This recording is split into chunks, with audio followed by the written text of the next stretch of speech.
Hello दोस्तों, कैसे आप सब लोग। उम्मीद करता हूं आप लोग बढ़िया होंगे। मैं आशीष नेगी स्वागत करता हूं आपका अपने YouTube channel let's learn math में। तो जैसे कि हमारा एक लेक्चर हो चुका था नंबर सिस्टम का, तो आज दूसरे लेक्चर में हम डिस्कस करेंगे। पहले लेक्चर में 1.1 तक हमने डिस्कस कर लिया था। आपको पहले लेक्चर की जो वीडियो है डिस्क्रिप्शन बॉक्स में लिंक मिल जाएगा, वहां से आप देख सकते हैं। ठीक है, चलिए। तो यहाँ पे इरेशनल नंबर हम डिस्कस करेंगे। हमने रेशनल नंबर डिस्कस किया था उसमें। ठीक है, तो इरेशनल नंबर क्या होता है? सिंपली कि एक ऐसा नंबर जो रेशनल नहीं हो। Simple, that means a number is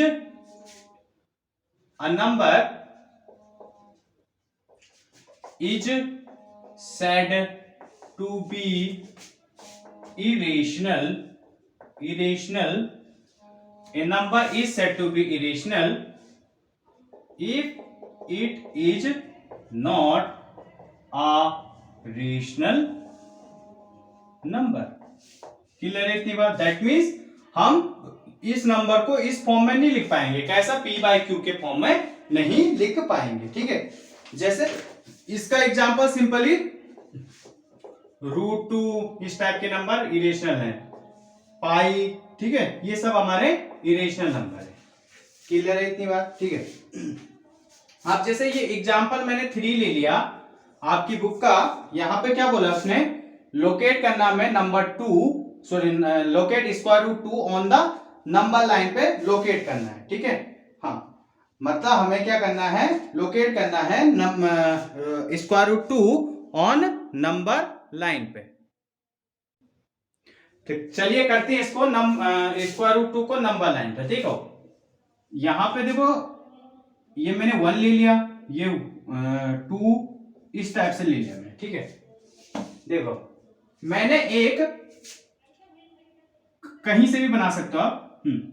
मैंने एक ये 1 डिस्टेंस का 1 यूनिट का मैंने एक स्क्वायर बना दिया चारों तरफ से। ठीक है, इस इधर भी 1, इधर भी 1, इधर भी 1, ये स्क्वायर बना दिया। क्लियर है इतनी बात? ये 1 सेंटीमीटर के। ठीक है, अब इसका जो डायगोनल होगा कितना होगा? कितना होगा बताओ? क्योंकि हम ये, अब देखो ये ओ ए बी, बेसिकली जो हमारा है ओ ए बी एक राइट एंगल ट्रायंगल बन गया। इस टाइप से बन गया ना। अब देखो राइट एंगल ट्रायंगल में पाइथागोरस थ्योरम अप्लाई हो जाएगी। दैट मींस ये हाइपोटेनियस यानी कर्ण, तो कर्ण का स्क्वायर, लंब का स्क्वायर प्लस आधार का स्क्वायर। इंग्लिश में मतलब हाइपोटेनियस का square equals to perpendicular square plus base square. तो दैट मींस क्या हो जाएगा? 1 का स्क्वायर 1 प्लस 1। ठीक है, और यहाँ पे ये ए ओ ए बी है, तो दैट मींस ओ बी का स्क्वायर इक्वल्स टू दिस, तो दैट मींस 2। तो ओ बी स्क्वायर हटाएंगे कितने? स्क्वायर रूट से square cancel, that means this is √2। तो ये √2 आ गया। क्लियर है बात? अब हमें ये पता है कि जो ये हाइपोटेनियस होता है ये दोनों ही साइड से क्या होता है? बड़ा होता है, बड़ा होता है।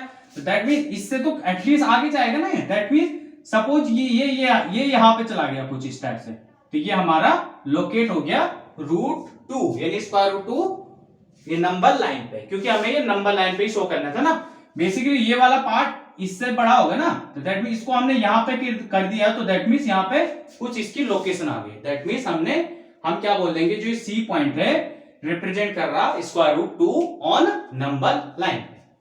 तो इसी तरीके से आप किसी को भी कर सकते हो, √3, √5, ये कर सकते हो आप। ठीक है, ये आपकी बुक में एग्जांपल दिए। चलिए आ जाइए एक्सरसाइज पे। एक्सरसाइज 1.2 इसको डिस्कस करते हैं हम, 2 मिनट का काम। चलिए एक्सरसाइज 1.2, यहां पे पहला क्वेश्चन बोला है state whether following statement true और फॉल्स, जस्टिफाई योर आंसर। ठीक है, मतलब रीजन देना है। फर्स्ट है every rational number is a real number. क्या प्रत्येक rational number is real number होता है? ट्रू, बिकॉज रियल नंबर सबसे बड़ा होता है ना, क्योंकि ये रियल लाइन मतलब रियल नंबर। ठीक है, रियल इरेशनल नंबर भी तो इसी के बीच में आएगा, इसी के बीच है, इसी में तो आएगा। ठीक है, हाँ, जैसे हम बोलेंगे, हाँ, जैसे हम बोलेंगे कि एक, ये तो वही वाली बात होगी। ठीक है, ये हमारा घर है। ठीक है, इसमें 4 बच्चे हैं, रोहन, मोहन, सोहन, ठीक है, जो भी है। तो हम बोलेंगे क्या ये सभी बच्चे इस घर में आएंगे? तो बात सही है, तो वही बात है, ठीक है। तो रियल लाइन जो बनता है इरेशनल, रेशनल सभी से बनता है, ठीक है। तो दैट मींस रियल लाइन में इरेशनल और रेशनल दोनों का ही कलेक्शन होता है। Second, every point on the number line is of the form square root 2 and where m is a natural number, ठीक है। क्या प्रत्येक पॉइंट इस स्क्वायर रूट 2 में, सॉरी, क्या प्रत्येक पॉइंट इस नंबर लाइन में इस फॉर्म में होगा जबकि m नहीं? क्यों? क्योंकि अगर मैंने m की जगह अगर मैंने 4 ले लिया, m इक्वल्स टू 4 ले लिया, तो ये क्या हो जाएगा, दिस इज, ये तो इस फॉर्म में आ गया, 2 आ गया, तो that means this is not a true. Clear बात, यानी फॉल्स है। तीसरा है हमारा, every real number is a rational number, प्रत्येक real number is rational number होता है। गलत, ये इसी से हो जाएगा, क्योंकि अभी हमने पढ़ा था ना कि रियल नंबर में रेशनल इरेशनल दोनों ही इंक्लूड होते हैं। क्लियर है इतनी बात? चलिए, क्वेश्चन नंबर 2 बोला है, all square root of all positive integer are rational, question mark पूछा है उसने, मतलब क्या सभी स्क्वायर रूट, क्या सभी पॉजिटिव इंटीजर यानी नेचुरल नंबर 1 2 3, ये हमारे इनका स्क्वायर रूट रेशनल होगा? अगर नहीं तो गिव एन एग्जांपल। देखो, जैसे मैंने स्क्वायर रूट 4 ले लिया, ठीक है, ये 2 आ गया, ठीक है, 2 तो हमारा रेशनल हो गया, तो इसी ने फॉल्स कर दिया ना। क्लियर है इतनी बात? तीसरा क्वेश्चन, स्क्वायर रूट 5 का रिप्रेजेंटेशन है, तो जैसे मैंने स्क्वायर रूट 2 किया, इसी तरीके से आप इसको भी डिस्कस कर सकते हो, ठीक है। अब हम आगे डिस्कस करने वाले हैं real numbers and their decimal expression. देखो, यहां पर real number and their decimal expression हम स्टार्ट करने वाले हैं, ठीक है। मतलब कि क्या होता है, मतलब कोई हम 2-3 एग्जांपल ऐसा लेंगे जिनका एक्सप्रेशन अलग अलग टाइप से होगा और वो क्या रिप्रेजेंटेशन करेंगे आगे जाके, ठीक है। तो हम 3 एग्जांपल लेंगे यहां पे, उनका फिर हम बताएंगे इनका डेसिमल एक्सपेंशन ये है और इससे क्या कंक्लूजन निकला। तो ये बेहद ही इंपॉर्टेंट है, तो आप बड़े ध्यान से देखिएगा इसको, ठीक है। तो चलिए हम 3 एग्जांपल लेते हैं इस पे, देखिएगा।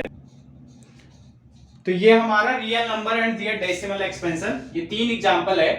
पहला 10/3, इसका देखो डिवाइड करके तो आप कर सकते हो ना, तो इसका डेसिमल एक्सपेंशन ये आया, ठीक है। कैसे? जैसे एक समझा रहा हूं मैं, इसका मतलब 3 से हमने 10 को डिवाइड करना है, तो 3 3 जा 9, 1 बच गया।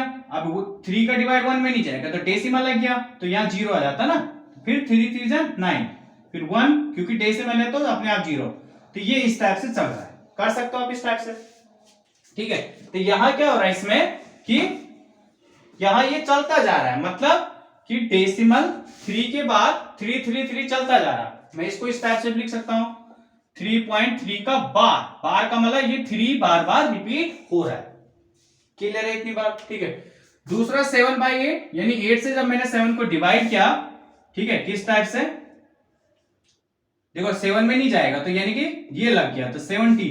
अब 8 6 जा 64, 6 टाइम 6 से आया यहां से, क्योंकि डेसिमल है तो अपने आप 0 लग जाएगा। 8 7 जा, अब 8 8 6 जा 48, 8 7 जा कितना 56, यहां से 4 बच गया, डेसिमल है तो 0, तो 8 5 जा 40। यहां हमने क्या देखा कि डेसिमल के कुछ टर्म बाद यहां पे जो इसका डेसिमल एक्सप्रेशन है वो क्या हो गया, 0 हो गया, ठीक है। तीसरे में अब तो कर लोगे अब इस टाइप से, जब हमने इसको डिवाइड किया तो ये चलता जा रहा, ना तो 0 हो रहा ना रिपीट हो रहा। देखो चल तो यहां पे भी रहा था, बट यहां पे रिपीट हो रहा था। यहां पे क्या हो रहा है, इन दोनों में फर्क क्या है, ये कभी क्या हो रहा है, ये कभी मतलब इसका रिमाइंडर कभी 0 भी नहीं आ रहा, मतलब इस टाइप से 0 भी नहीं आ रहा और रिपीट भी नहीं हो रहा, ठीक है। ठीक है, तो ये 3 टाइप से हमने एक्सपेंशन देख लिए। अब इनका कंक्लूजन देखते हैं, ठीक है। तो इनका कंक्लूजन क्या हुआ, ठीक है, तो ये जो हमारा है, ठीक है, अब मैं इनका कंक्लूजन लिखता हूं, ठीक है। देखिए इसमें क्या हुआ था हमारा, इस वाले में रिमाइंडर 0 आ गया था, ठीक है। इस वाले में रिमाइंडर 0 नहीं आया था बट रिपीट हो रहा था। इसमें ना तो रिमाइंडर 0 आया ना रिपीट हो रहा था, ठीक है ना। इतनी बात समझ में आया आपको। तो इसका कंक्लूजन लिखते हैं हम 2 केस में। पहला केस आपका जब रिमाइंडर 0 हो जाए। दूसरा केस कौन सा? जब रिमाइंडर नॉट 0। ठीक है ना, तो इसको समझते हैं हम, देखिएगा। तो केस फर्स्ट यहां से क्या आया? When reminder become 0। ठीक है, जैसे इसका एग्जांपल क्या था? 7/8। इसका एक्सप्रेशन क्या आता? 0.865, यही तो आया था, 875। ठीक है ना? हाँ, ठीक है। तो यानी यहां से क्या हुआ कि डेसिमल के कुछ टर्म बाद उसका रिमाइंडर 0 आ गया। ठीक है, तो ऐसे एक्सप्रेशन, ऐसे टाइप के जो रेशनल नंबर के एक्सप्रेशन होंगे तो उनको हम क्या बोलेंगे? उसको हम क्या बोलेंगे? Terminating number. मतलब this number is terminating number. ठीक है, तो टर्मिनेटिंग नंबर की अगर आपसे कोई डेफिनेशन पूछे तो आपने क्या देना है? A number is said to be terminating if decimal expression of this number become 0 remainder, या हाँ गिव्स या रिमाइंडर 0। क्लियर है इतनी बात? ठीक है, अब केस टू में ले लिया मैंने व्हेन रिमाइंडर नॉट 0 या बिकम नॉट 0, है ना, जो भी लिख लो। अब इसमें भी दो केस हैं। पहला है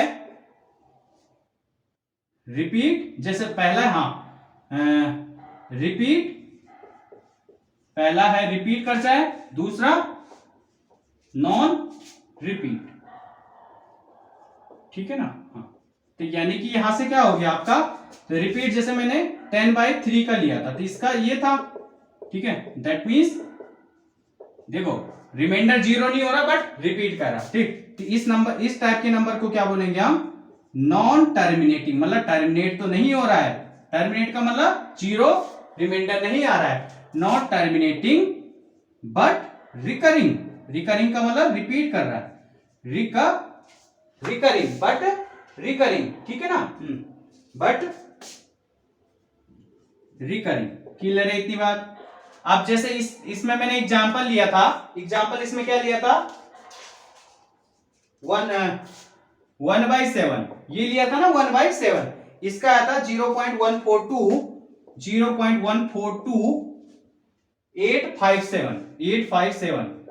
तो यहां पे क्या हो रहा? देखो टर्मिनेट भी नहीं हो रहा और रिपीट भी नहीं हो रहा, तो बट इस टाइप के नंबर को क्या बोलेंगे हम?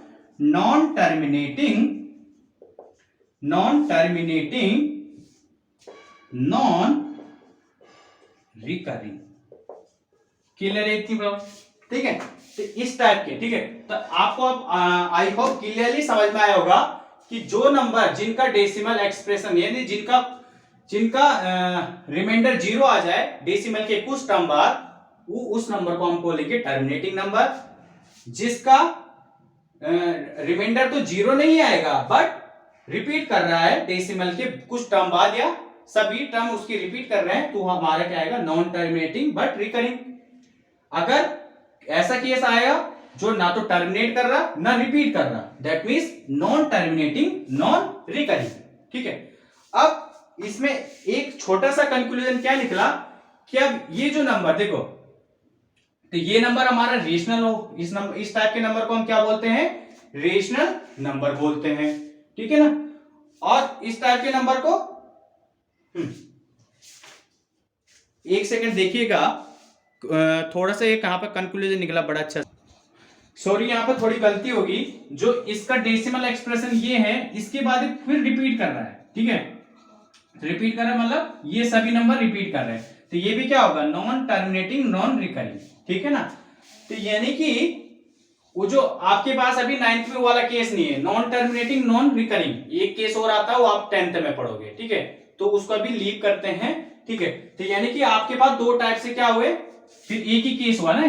ठीक है, तो आपके पास दो टाइप से हुए कि मतलब जो टर्मिनेट कर जाए, दूसरा टर्मिनेट नहीं करेगा बट रिकरिंग होगा। ठीक है, तो दोनों ही टाइप में आपके क्या होंगे?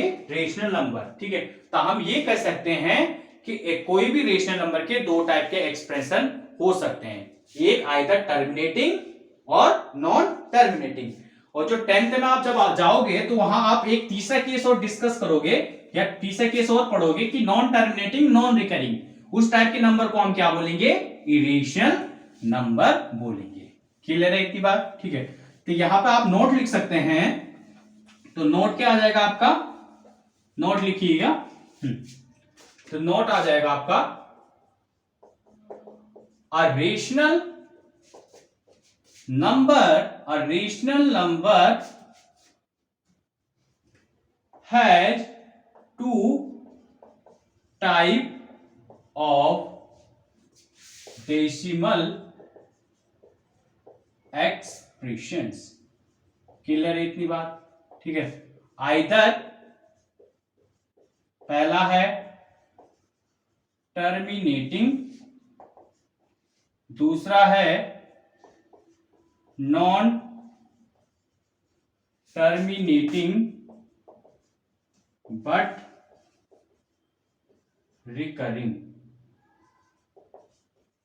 क्लियर है इतनी बात आपको? चलिए अब यहां पे मैं एक दो क्वेश्चन इसके डिस्कस करा देता हूं, ठीक है, फिर हम बाकी नेक्स्ट क्लास में डिस्कस करेंगे क्वेश्चन। ओके, तो एग्जांपल 1 है जैसा आपका यहां पे, so that this number is a rational number, in other word express this is in the p by q form. बात हुई है ना?